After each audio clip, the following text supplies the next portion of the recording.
Good evening, everybody, and welcome to Business Weekly. I am Miss J. Each week, we examine business markets and economic movement through an executive and decision maker lens. Now, just a reminder, this is not a consumer show, but it is a consumer of knowledge show. So make sure you kick back and listen to the conversations I'm having with leaders that are thinking about positioning, leverage, and long term consequence. Now, if you find these conversations valuable, meaning if you've been watching the show or this is your first time, I want to welcome you to Love Bay Afrobeat Music Talk Radio, where business meets culture. I want you to make sure that you're following us on Instagram at Love Bay Radio and at EBD Media, E.B.D.Media. That's Empire by Design Media. Why? Because we are always bringing to you great resources for you to position yourself for success. Now, today we're really talking about that growth is no longer built in isolation, it's built in ecosystems. And we have an amazing show that's going to be joining. Here I go again with the English. Guys, where am I at with the English today? That's all I gotta say. Joining me today is someone operating at the intersection of brand voice, collaboration, and industry partnerships. She navigates how businesses move from solo positioning to shared leverages. I want to welcome to the show Monique Bernard, the cultural marketing consultant. Put your hands together, mini clap, and let's get her on the stage. Hello. Yes, honey. Mini clapping for life. How you doing there? So good. Thank you for having me. I'm excited to be here. Of course, my love. I know, just everybody know, she is part of our witness protection glitching program. And so therefore we cannot have her in real time because tech likes to do what tech does. But it's not gonna stop the conversation, right, girl? That's It's right. not gonna that you see, she's there full force. As you can see, she's beautiful, she's lovely, she's my Momo with the good hair. Yes, honey. So let's talk ecosystem, let's talk future, let's talk growth, let's talk collaboration. We know that right now customer acquisition costs are rising, right? Trust is shifting from institutions to networks, distribution is becoming fragmented, attention is rented, not owned. And executives are realizing something really critical, that scaling alone is expensive, but scaling together strategically compounds, right? And that's the shift we're going to be talking about, from competition to coordination. So, from your perspective, what's driving the shift from independent growth to collaborative ecosystems in your industry, or in any industry that, I mean, you've been through quite a few, so feel free to elaborate. Yeah, it's a great question. And honestly, it's something that I think about quite often when navigating through business. Um, what you're seeing and what you mentioned before is exactly that. They're across the industry in retail, community, sport, anything community driven. Brands are noticing that independent growth models are a thing of the past. The only way we're going to really be able to keep up with consumers is ensuring that we move together in a way of which we are connecting with our consumers on the level of which they are consuming product. So the shift really has gone towards a more collaborative ecosystem that's being driven by three major forces. First, you're seeing the consumer behavior has become really interconnected.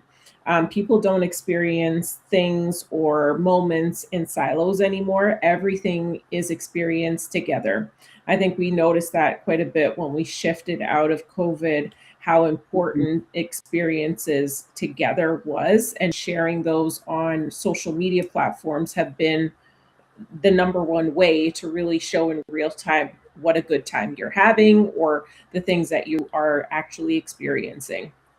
And so through that, you're seeing that there is this connection with brands where they're noticing that like digital, physical, and community spaces are really where it's at.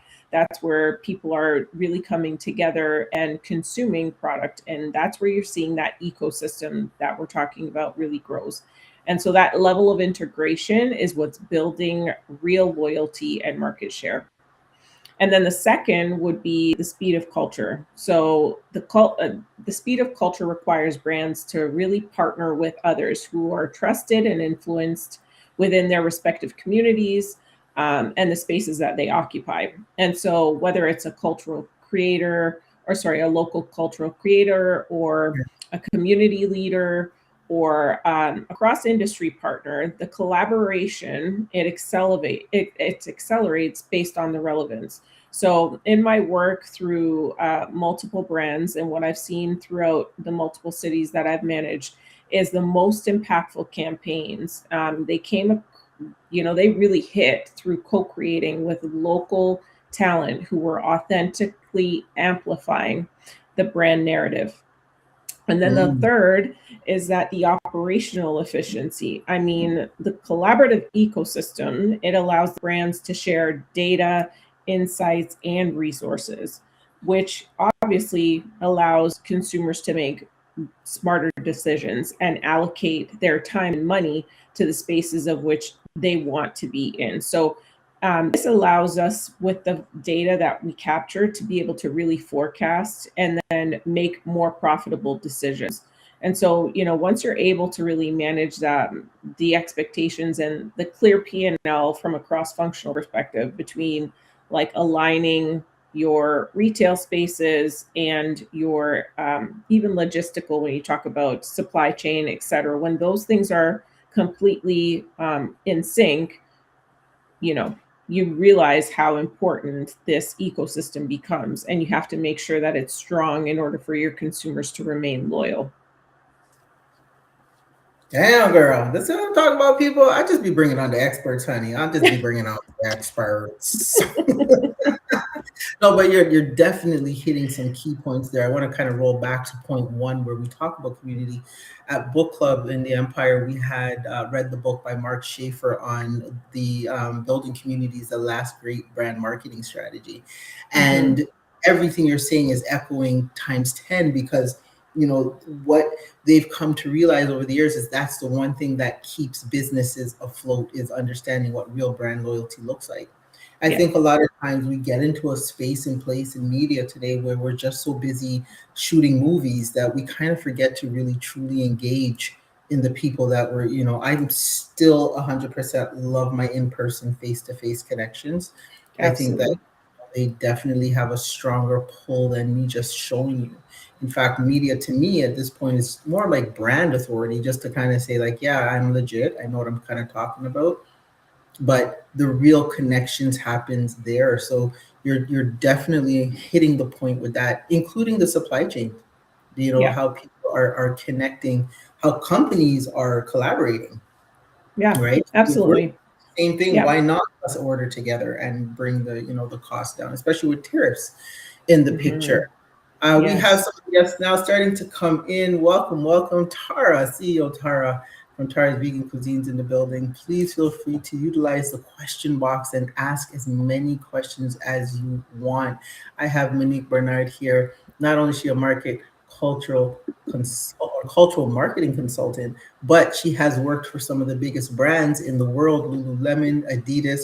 So what you're hearing here today is firsthand knowledge of someone who has traveled the world and worked with brands at a very high level. And I'm excited to bring you here for that. Let's talk a little bit about ecosystems versus partnerships.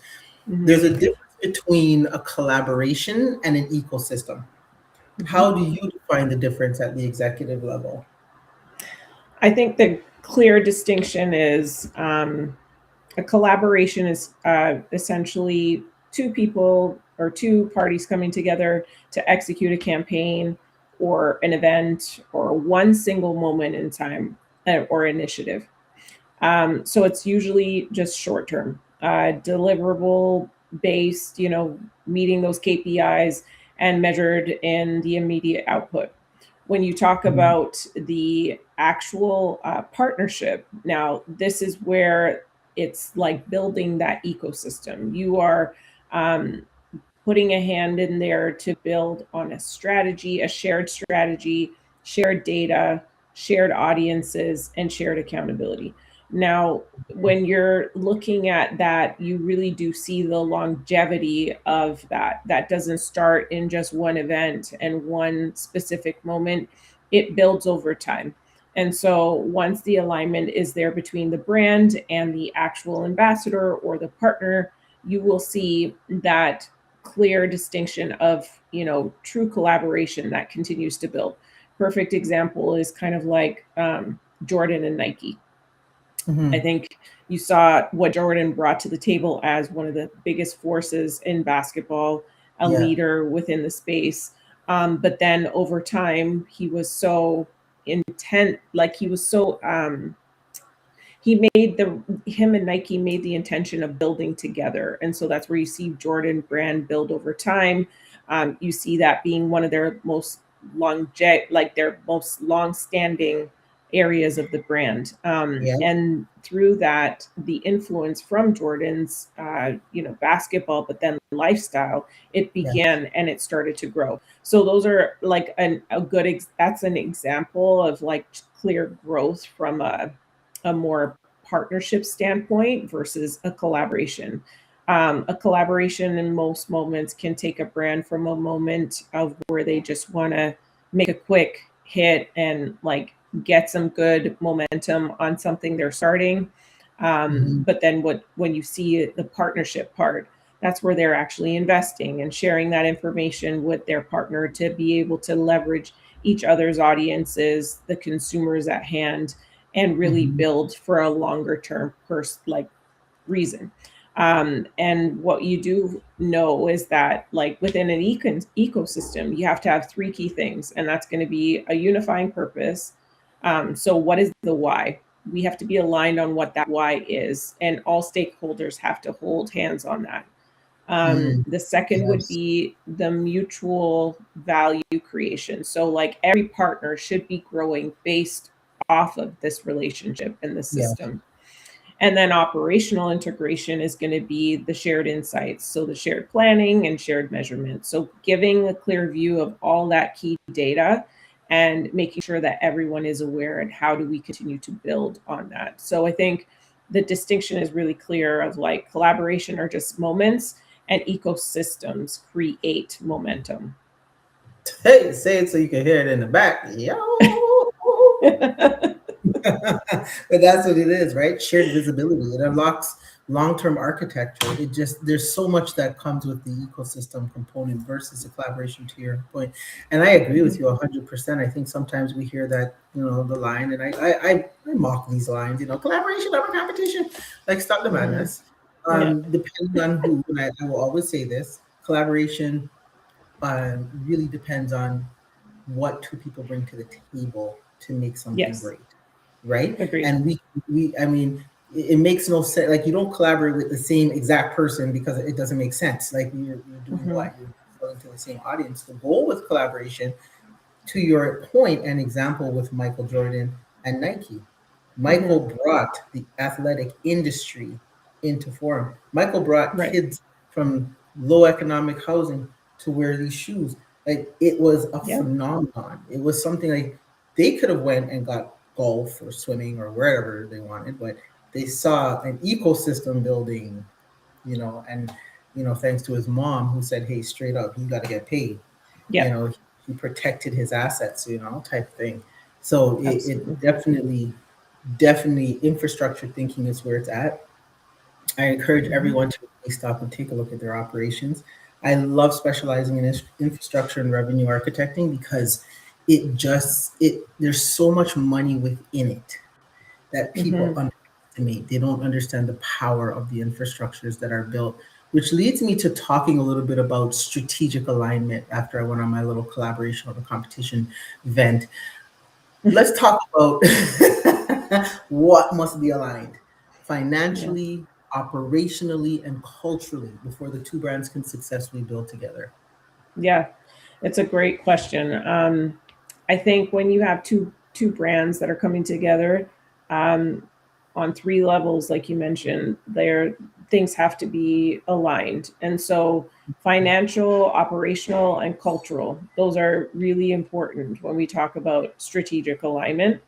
And if those pillars are misaligned, the partnership becomes essentially just transactional. So, Mhm. from a financial standpoint, both brands really, or both I guess, companies, organizations, what have you, really need to be clear on what value creation they are putting forth for each other. And so they have to have shared KPIs. They need to have shared indicators of how well things are going.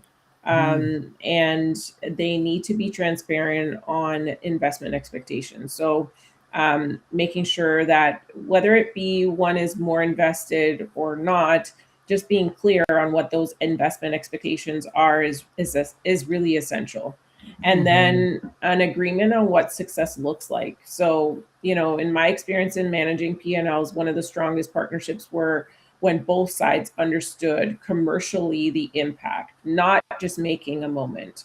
Right. And I think from an operational standpoint, the teams need to be integrated in parallel. So, when you're looking at the timelines and planning your resources and looking at the data, you need to be able to make some real decision making structures.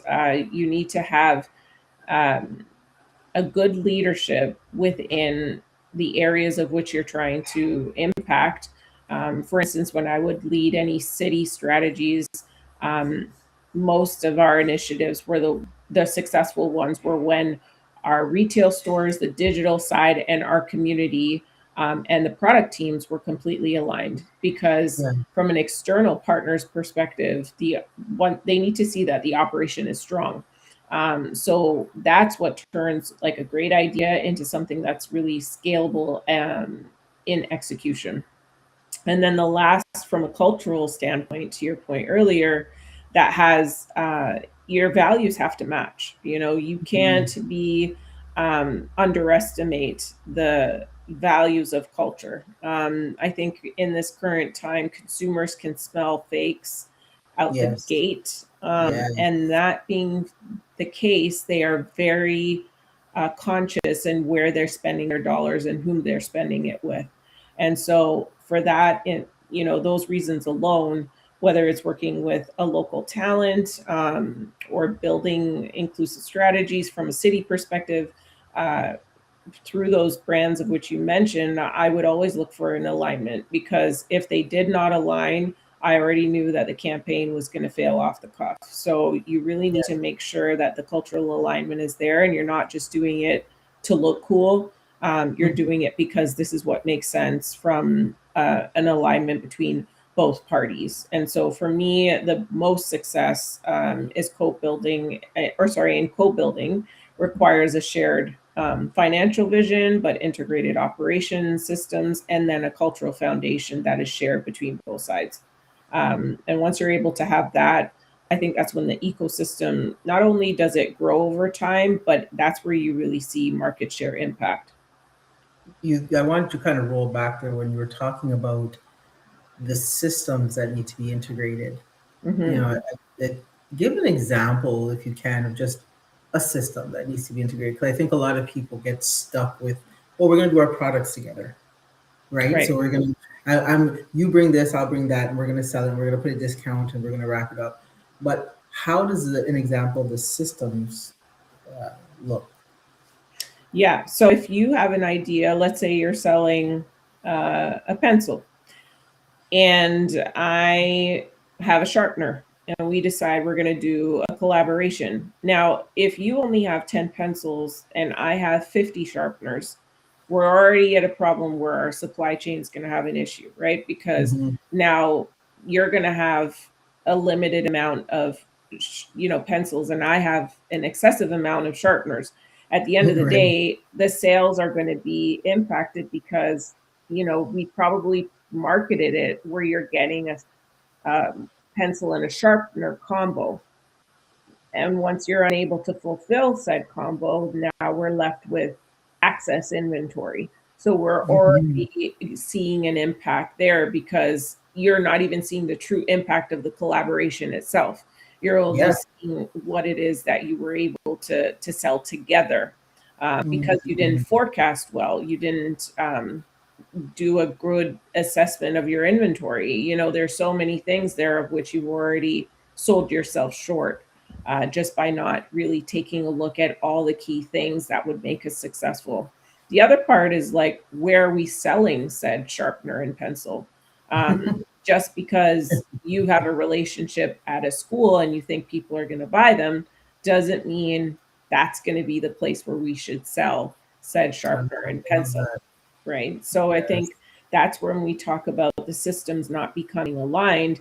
We've already, you know, shot the collaboration or partnership in the foot because we didn't make sure that all our systems were connected.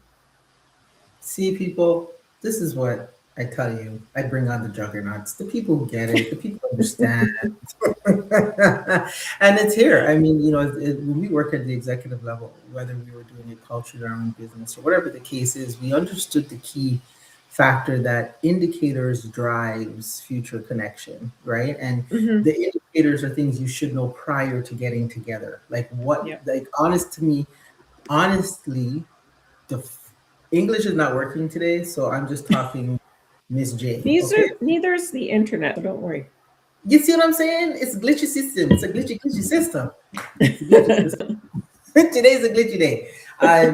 When any to me in every conversation, the first place you want to start, especially if you're going to talk about systems or future collaborations, is indicators. Hmm. Why? What are we getting out of this so that you almost work back from it, right? So, Yeah. like you said, where are we going to sell these said, pencils and sharpeners? And if you're not checking out the person you're working with, you put yourself at a disadvantage Hmm.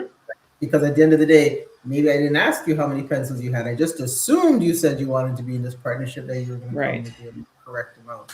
So, Hmm. definitely, that's resonating. And I hope people are taking it in because we're hearing a lot about collaboration out there. We're seeing it happening, but we have to understand how the roots of it start and where it's coming from. What is And that? just Go one ahead. thing I No, no, wanted go ahead. to, I'm just trying to figure out what's flashing behind. Go ahead. oh, I, I I don't thought it was know. a ghost. Oh my God. I'm running. No, I'm kidding. I I'm think out. I just wanted to add to that point is like, just because someone wants to collaborate doesn't always mean it's the right thing to do. So, Mm, take a look at what the risks are, really assess what that can mean for both sides of your business, yes. because it does, the wrong collaboration could actually sink your business as opposed to help it. So I Uh, think, just really making, being intentional is key, and really making sure that you're making the right moves, as opposed to being worried that it'll never happen again. yes. And not everything is, they say not all food is good Yes. food, right? Not all food is good Yes, food. So it's you true. can't trust everybody's oxtail. I'm just going to put that out there. It's Real quick. true. Right? 100%. Everyone makes it a little bit different. There's always something that, that you need to look at. Yeah. This is, oh my God, I hope you all are enjoying this conversation as much as I am. I'm sitting here soaking in the gems from Monique Bernard, a marketing consultant. And if you're just joining us, you're tuned into Business Weekly right here on Lovely Afrobeat Music Talk Radio, your home for insight, innovation, and inspiration. So you know my plug. I want you to show your support, like, share, comment, and subscribe, and stay connected on the go by downloading the Lovely Radio app from the Apple App Store or Google Play. Make sure you visit our website because you know I'm going to call y'all out. We need these points. So clock this, make your donation. Every contribution helps us to continue serving you. Right? Listen, these radio stations don't work on love and Holy Spirit, so try your best to pray to God to use this take the bill right down to the website and put in your dollars. But we'd love to hear from you. So reach out to us at 437-778-3299. If you're just tuning in, it's Business Weekly with your girl, Miss J, and we're discussing with Monique ecosystem thinking, the future of industry growth, and why leaders can no longer afford to build alone. So we touched on a few key topics. We talked about industry shift. We talked about ecosystems versus partnerships and strategic alliance. I want to turn the conversation around risk and governance. A lot of people don't have these conversations, especially as growing empires. I think people underestimate what the risks are. What risks are executives underestimating when entering partnerships, and how should those risks be structured properly? Yeah, that's a really good question. I don't know if enough executives take the time to take that question in. And actually, when I saw it, I was really intrigued by it. I think one of the most underestimated risk is misaligned incentives. Like, again, it's kind of what we were just talking about. If two Mhm. brands don't agree on a campaign and have completely different definitions of success. I've seen it before where this, global retail sport has had KPI, if their KPIs were one thing and then investment levels were another, and commercial expectations aren't aligned up front, the partnership becomes reactive instead of strategic. And Right. so that's, like we were saying earlier, that's a risk. That's a risk of which you're going to have to spend a lot of time trying to clean up if you decide to go forward with said collaboration or partnership. The second one of which I see quite often as well is operational friction. And so Mm. partnerships fall apart because the idea it's wrong, or Yeah. because the systems or the timelines and decision making structures aren't built to support it.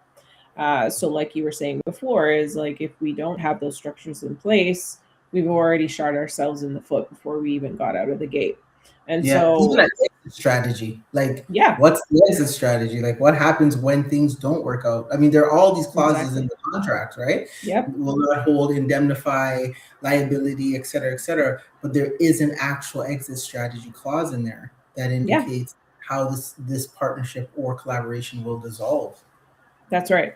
That's right. And when you look at any legal agreement, when you look at partnership, there's always built that exit is built in for a reason because, you know, partnerships and agreements don't always work out. And so, I think once you're able to establish governance early on, essentially like who owns what and how decisions are going to be made and how is information going to flow across the different stakeholders within an organization, that's when Mhm. you're able to really see a clear view of how things will go with that partnership or building that ecosystem. And then I think the other and another one of which people completely forget is the cultural misalignment. A lot of things Mhm. that we saw, especially within the last like 5 years, I would say, in the sense of brands having, moments in time where you wonder, did somebody actually clear that to go out on market? Like, why would you ever allow And who that did? to And happen? who? That's right. And Who who cleared did this? that? Exactly. Yeah, And yeah. what were they thinking? And it's What really were they? because, yeah, and it's true because, there wasn't a true connection. There wasn't a true alignment or assessment of what those um, the cultural alignment was between both Yes. brands. And so it's important when we think about it, and now knowing the impact and how consumers buy through a community, and you really making the wrong decision can throw a brand right into the fire and cause them more harm than good. So it's really important that you ensure that the cultural alignment is in place, and make sure that there's no cultural disconnects that can damage your brand quicker than it ever started. So from a structure and risk assessment, I think three key things are necessary. Like if you're able to have a shared scorecard, so where your KPIs are shared across the board and there's clarity between what the mutual value creation is, that's Mhm. important. I think the second would be the governance model. So, really having defined roles, escalations paths, and timelines, and the way of which you share data between both parties is key. And then the last is that cultural contract, and that alignment on what your purpose is, the community impact, and then the Right. narrative that you're trying to build together. I think once those things are in place, it's the partnerships stop being as risky as they may seem, and then you start to become scalable. And that, one-off collaboration is where the long-term ecosystem starts to be built. I love it. And we're talking extremely high level here. We're talking like there's a lot of nuts and bolts that come in the middle of this, right? I love Mhm. the fact that you're so delayed that you're still talking, but you're not actually talking, but you're talking. So I almost stopped and was like, oh, she has more to say now. Um, but yeah, I think some of the nuts and bolts that people don't think about are even just the client process, like right, that like how are customers going to move through your systems if you're both, Mhm. kind of something collectively. So although Monique and I are talking at a very high level in terms of some of the bigger pieces, the KPIs and partnership and the contract language, we have to understand that, you know, clarity is what we're telling you to have here. Clarity Yeah. is what you to be really focused on having, because they say less is more, Mhm. and if you communicate less, then you'll have no more problems, Mhm. type thing. I want to jump into influence and access. Let's talk a little bit about how ecosystem positioning changes the room you enter, whether as an Mm. investor, a sponsor, or a strategic partner. Yeah. I think it changes fundamentally because the rooms change of which you enter, right? You're no longer showing up as just a single brand. You're now showing up as a network. You're showing up as yeah, essentially as a community within itself. And Mhm. so those networks, they carry influence, and the individual brands are no longer like really isolated. And can't simply be replicated either. And so, when you think about when you operate inside an ecosystem, you gain the access of three things, which is the credibility, scale, and shared momentum, right? Mhm. So, Yes. once you're able to get those three things, investors and sponsors aren't just evaluating your brand, they're evaluating the strength of your relationship within communities. They're evaluating the strength of your partnerships, those who surround you. Kind of what do you bring to the table? And that in itself is directly how you get tied and build those ecosystems. So through local creators, community leaders, retail partners, all of those folks come together, and are reinforcing the same narrative. Now, the ecosystem can also change the power dynamic. You're no longer asking for access, you're offering access. And I Fact. think when you're able to offer that access to the audience, you're able to show that you know what cultural relevance is. You are Mhm. trusted within those communities. That Yeah. shifts like investors and media to now strategic partnerships, and they now see the benefits of engaging with you, and now you become a multiplier and not just like a participant in the moment. And then, I guess the final piece is like the ecosystem creates a level of cultural and legitimacy, and that brand can't manufacture that alone. Yeah. I think it goes back to our example about Michael Jordan and Nike.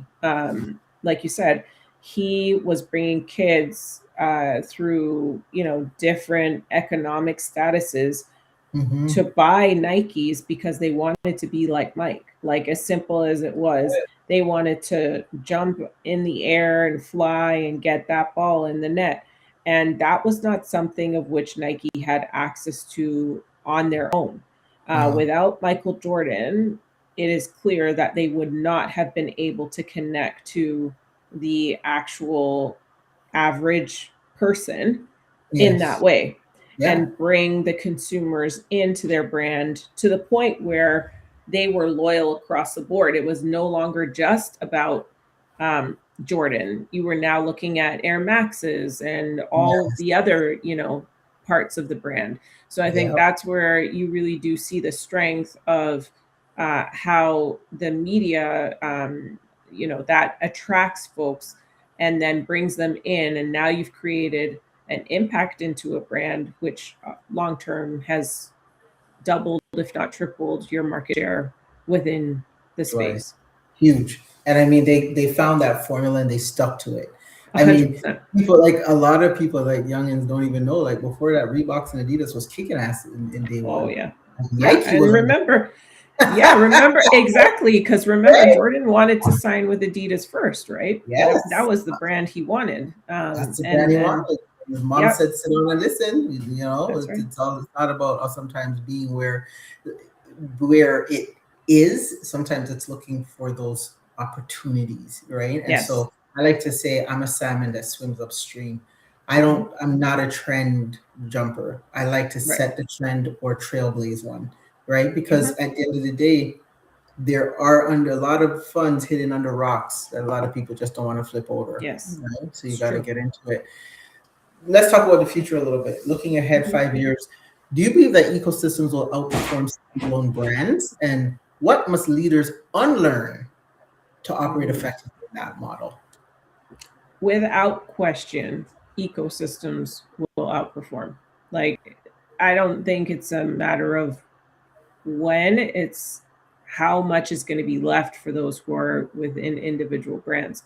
I don't see Mhm. them surviving at all. I think right now consumers are, consumers have always driven the market, but I think with the choices that they have to make now on where and whom they spend their money with, there is a Yes, lot more intention.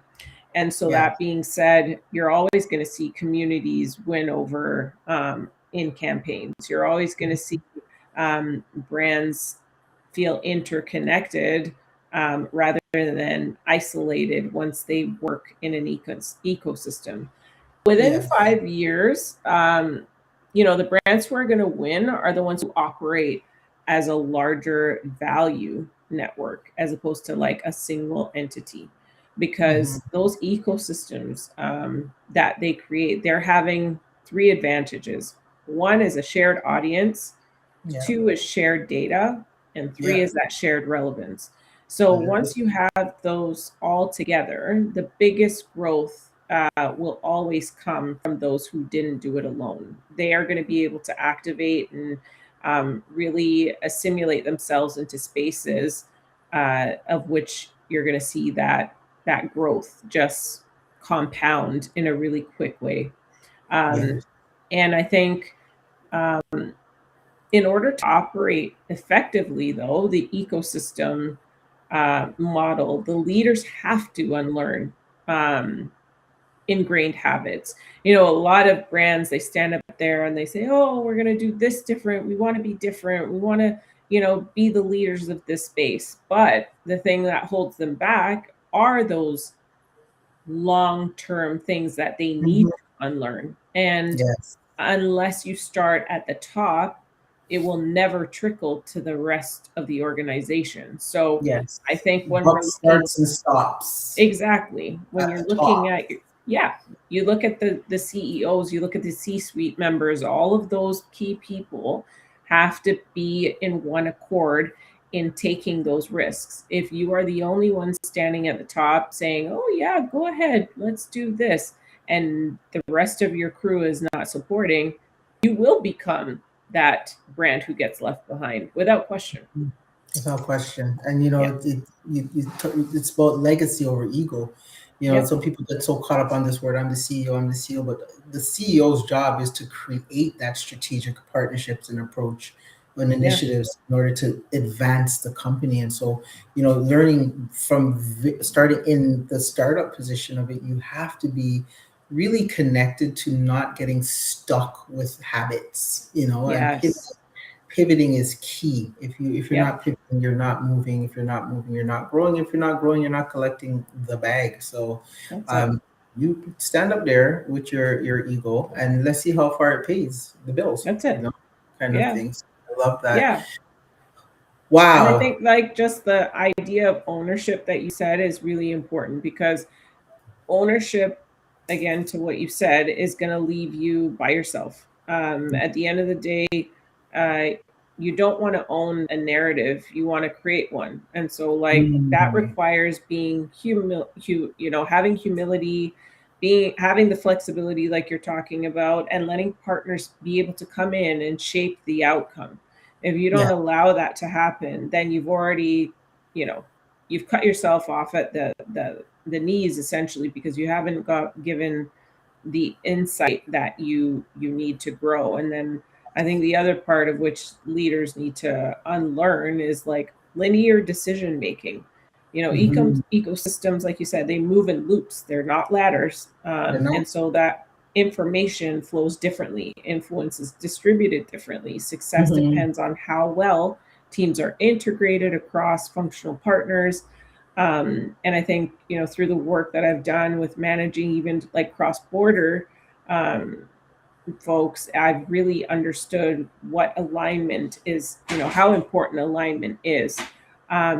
And it's no longer like a top down, it's just like, given this network, how do we drive across through all of us? And then I think the last thing that I really hope executive would really start to take a look at it and learn is the speed, the belief of the speed that comes from control. Like Yes. in reality, speed comes from trust. And if we don't learn Yes. to build trust and strong relationships with our community leaders, our retail partners, our creators, then you've unlocked. Once you're able to do that, you unlock agility, and you've got a model that is unmatched. And Yeah. so I hope those are just some of the key things that I hope that leaders will unlearn. And I think that we'll see a lot more, ecosystems build just from that. Girl, you just coming here dropping all these gems. I, I hope you hit the replay on this. I hope, the audience, if you're listening out there, hit the replay, soak in what's being said, because these exactly where you need to be and how you can get ahead of the curve. So some of the key things I want you to remember from this conversation: collaboration without structure creates confusion, partnership Mhm. without shared metrics creates tension, and ecosystems without aligned values create instability, right? So as an Yep. executive, you have to move from visibility thinking to infrastructure thinking. I want to thank you, Miss Mo, coming on. Shout outs to, we have someone, let me see what we have a little bit here in the chat. Oh, Becoming Consciousness is in the building all the way from Jamaica. Welcome, welcome, welcome. Hey, big up Jamaica. Right? Your hometown, your country, your love. I want to thank you so much, Mo, for being here. I cannot wait to have you back. A different topic, same passion. Let's go. Let's bring these conversations to the table. Follow Monique on LinkedIn. Go to Monique Mm. Shakarchi, Mhm. Monique Yes. Shakarchi on LinkedIn. Really take her in, have her out to speak to your teams, have her out to speak to your companies, your staff. She has shifted the game in so many ways with some of the biggest brands on earth. And I always tell people the ones who have the most power are usually the quietest. And so I'm so honored to have you on the show, and I can't wait to bring you back. Have a good one, and It I'll has see been my you. honor. Thank you. Thank you, my love. I'll talk to you soon. Well, as you know, each week I try to tap into what's in the news. So if you're just tuning into Business Weekly, you're here on Love Bay Afrobeat Music Talk Radio with your girl, Miss J. Your home for insight, innovation, and inspiration. Show your support, like, share, comment, and subscribe, and stay connected. How? Simply download the Love Bay Radio app from the Apple App Store or Google Play, and make sure you dig deep in your pockets, get out your $10, your $15, your $20. It's all digital. Put it out there. Make sure you visit our website and make a donation, because every contribution helps us to continue serving you. And we are going global. The numbers are getting stronger, bigger. The reach is reaching. So make sure you reach out to us at 437-778-3299. All right, Mr. T, let's talk about what's in the news to wrap up tonight. First, click on the soundbite. Let's see what sound bites we have out in here. Well, capital markets are quietly restructuring. That's like that. It's quietly restructuring. While everyone is watching stock prices, smart executives are watching structure. Global exchanges are leaning deeper into diversified revenue, data services, technology platforms, licensing, infrastructure, and integration. This isn't just trading anymore, it's an ecosystem monetization. I love talking about this stuff. Oh my God, I love talking about stuff because it's the things that we just don't see. It's all hidden behind doors and offices and chairs and tables and desks, but it doesn't change the curve. Now, why does this matter? Because markets are shifting from transaction-based to platform-based revenue. Integration reduces volatility, and the future belongs to those who own the rails, not just the ride. So remember, the ecosystem thinking at a capital market level will always be about what's coming down the pipe. What else is happening in the news? Well, AI governance is the new competitive edge. Artificial intelligence is no longer a tool, it's a territory.